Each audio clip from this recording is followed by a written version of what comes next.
Hello there, welcome to our Business Ideas series, a place where we get to explore business ideas you've probably never thought of.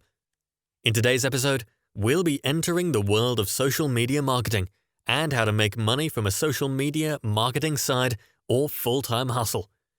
It's going to be a long one, so grab a pen and a paper and some popcorn as we learn. Before we get right to it, don't forget to smash the like button, subscribe to Business Ideas 365, and click the notification bell for more amazing business ideas. Let's get it on. Social media has grown to become an integral part of our everyday lives. From catching up with family and friends to seeking entertainment, job opportunities, and even generating leads, most people and businesses can hardly go a day without using social media. Despite the immense potentials attached to using social media for lead generation, most business owners find it difficult to keep up with managing multiple social media accounts and handling the day-to-day activities of their business. This is why you find some businesses who haven't shared a single post on their social media channels in 2 to 3 months. Trust me, social media is a lot of work, and consistently creating valuable content is hard. On the flip side, this is a business opportunity for you to cash in on.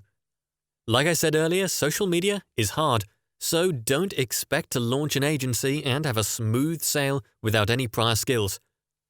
Social media marketing extends beyond just posting content. There are also some pros and cons of starting this business. For the cons, social media marketing can be time-consuming. Unless you plan on working with only one client, you will be spending a lot of your time creating and curating content as a starter. If you can't dedicate an hour or two every day towards managing the accounts of your clients, then this business is not for you. I once lost a major social media marketing client because I was too busy traveling for work at some point in my life. I just couldn't meet up with delivering quality content. In addition to managing client accounts, you will also be dealing with things like accounting, invoicing, and business management until you scale up and hire someone to tackle these for you. The second downside of this business idea is that it can become really difficult to start and land your first client.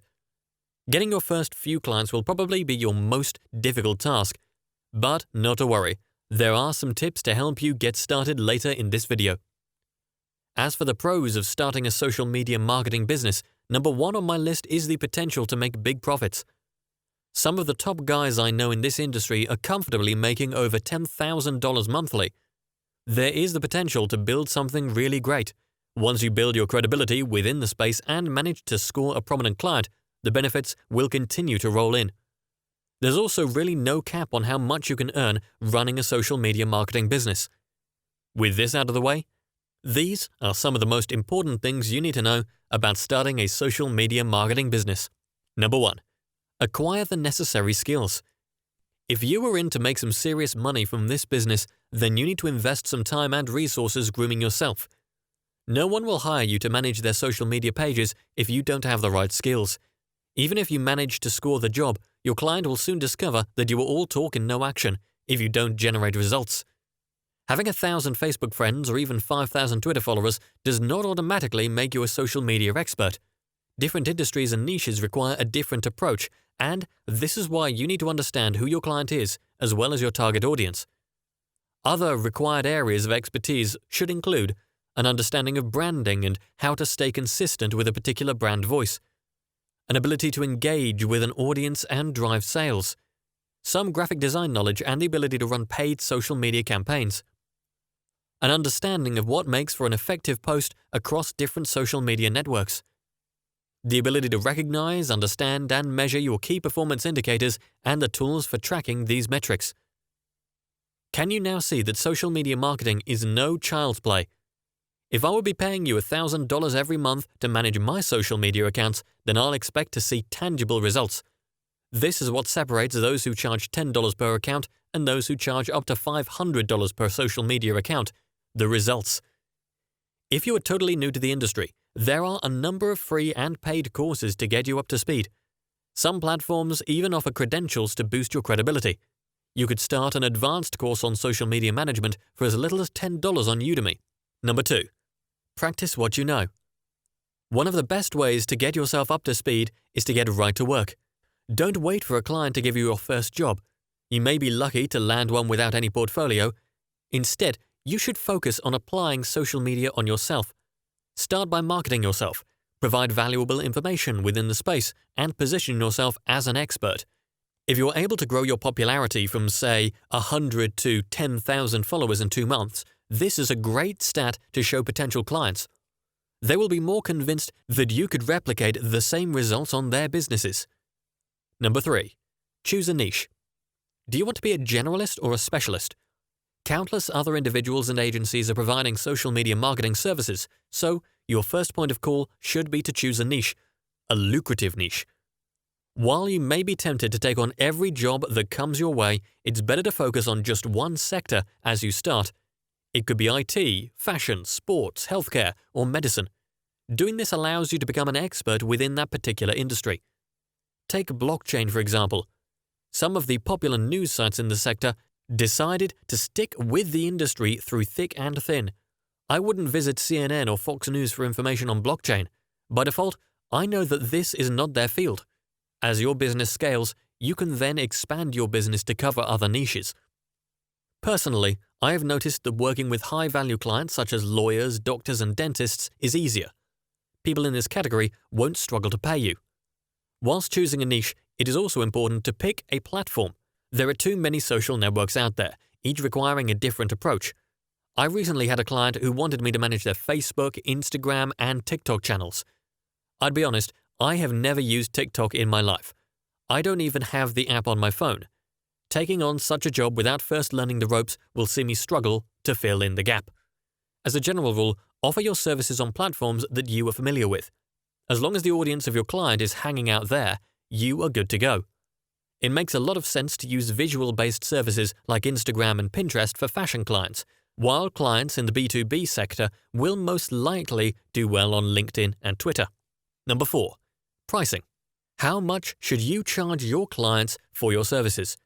Like I said earlier, there are freelancers who are comfortable with charging $20 to $50 monthly to manage a single social media channel. There are also individuals and agencies who charge in excess of $500 to perform the same functions. Your sales pitch and product offering need to be really top-notch for you to charge that high. There is really no fixed price when it comes to charging clients. This is because clients want different things, and some clients may want some extra services. Your price should be dynamic and based on the level of work you will be putting in. In general, there are 3 possible payment options you could adopt for your service.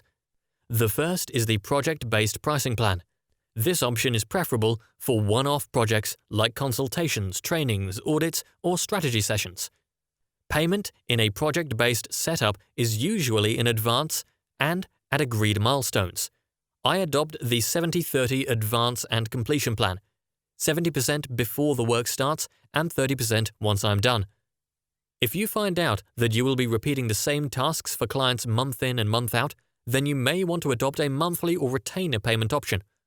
I prefer this model because it brings a certain level of predictability with it.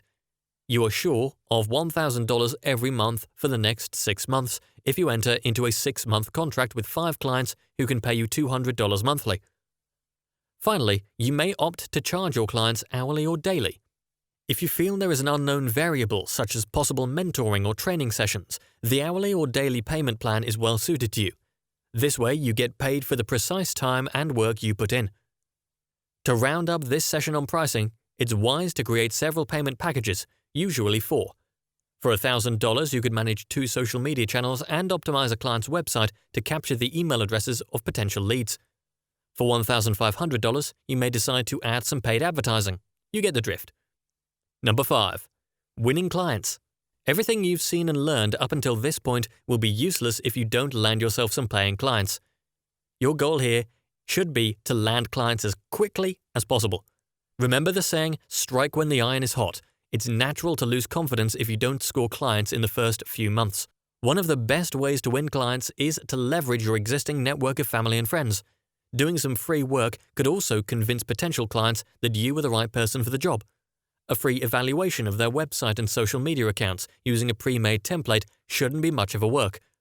After you've done this, you can then present the client with their current stats and how you can improve it. Don't downplay the power of testimonials. Success stories prove your credibility to other potential clients. So, do not shy away from always asking your clients to leave a written or video testimonial. To help you get started on landing your first few clients, here are some proven tips that I have found to be quite effective. 1. Reach out to those in your network.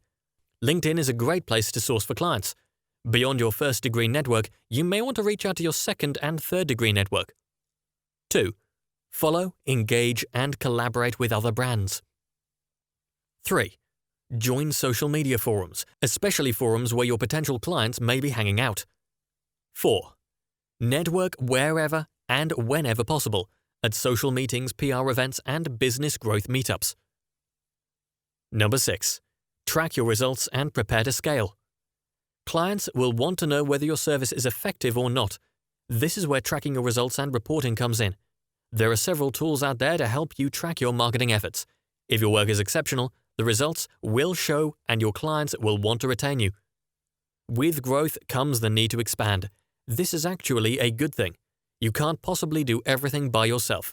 If you've built a solid stream of clients beyond what you can effectively manage, the next logical step is to hire some extra hands. At this point, your job description may start shifting towards core sales and marketing rather than managing social media pages. So there you have it. This is how to start and run a social media marketing business. Is this a business idea you would like to start? Let us know in the comment section below.